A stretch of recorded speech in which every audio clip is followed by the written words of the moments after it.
Welcome back to Product Critique, your go-to channel for in-depth product reviews. Today, we've got something truly special lined up for you. We're diving into the world of dazzling embellishments with the best black rhinestone gems you can find on the market. Introducing the Beadsland Hotfix Rhinestones. These aren't just your ordinary rhinestones. Oh no!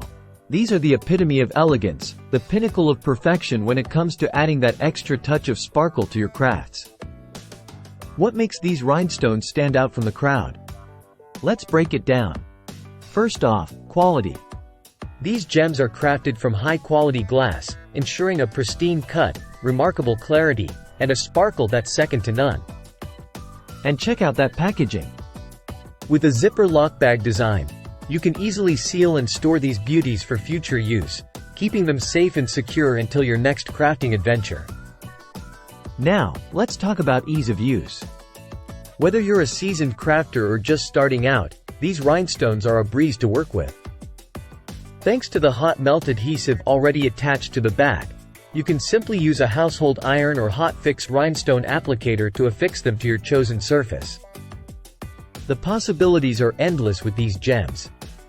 From clothing and shoes to bags and accessories, you can add a touch of glamour to virtually anything you can imagine. Get creative and let your imagination run wild. Now, you might be wondering, what sets these rhinestones apart from the rest? Well, aside from their exceptional quality and ease of use, they also offer unbeatable value for money. With a pack of 1440 pieces, you're getting a cost-effective solution for all your crafting needs. So, if you're ready to take your crafts to the next level, look no further than the Beadsland Hotfix Rhinestones. With their unparalleled quality, ease of use, and unbeatable value, they're the perfect choice for adding that extra sparkle to your creations. That wraps up our review of the best black rhinestone gems on the market. Don't forget to hit that like button and subscribe for more product reviews and crafting tips. Until next time, happy crafting!